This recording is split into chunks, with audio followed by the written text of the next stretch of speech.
So whenever we're on the Golf Channel, we get to talk about a lot of cool different topics, but really whenever we're doing that, we only get allotted 60, maybe 90 seconds tops.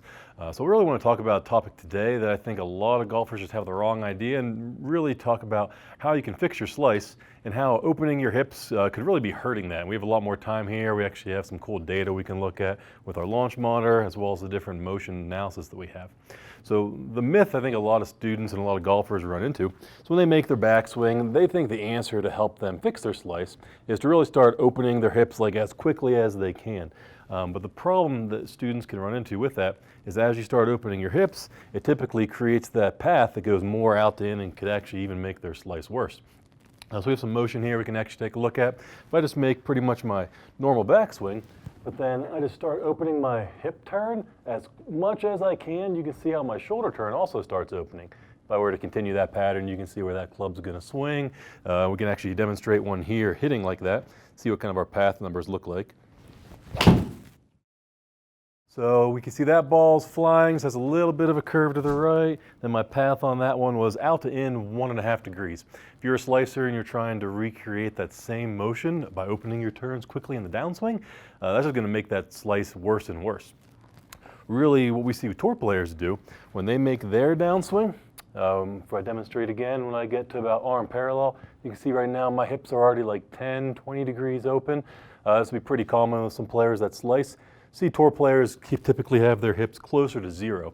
If you're a slicer though, you need to do almost the opposite. I'd rather see your hips more and more closed. So in the video that we have linked down in the description, talk about trying to keep your tailbone aiming at the target longer.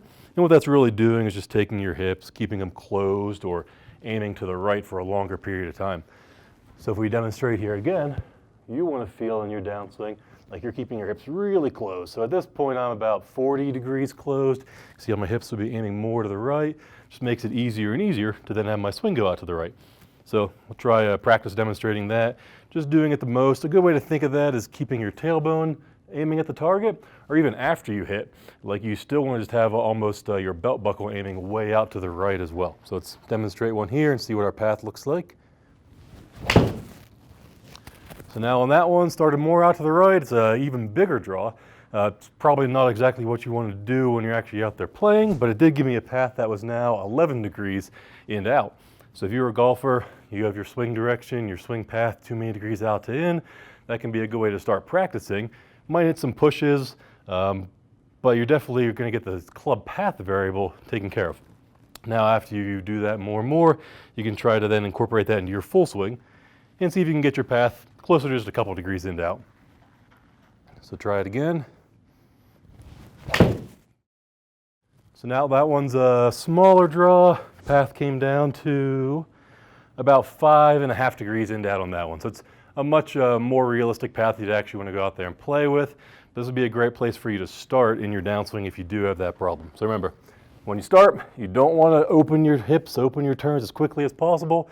That just pushes your hands out more. It's going to make your swing go more and more out to in.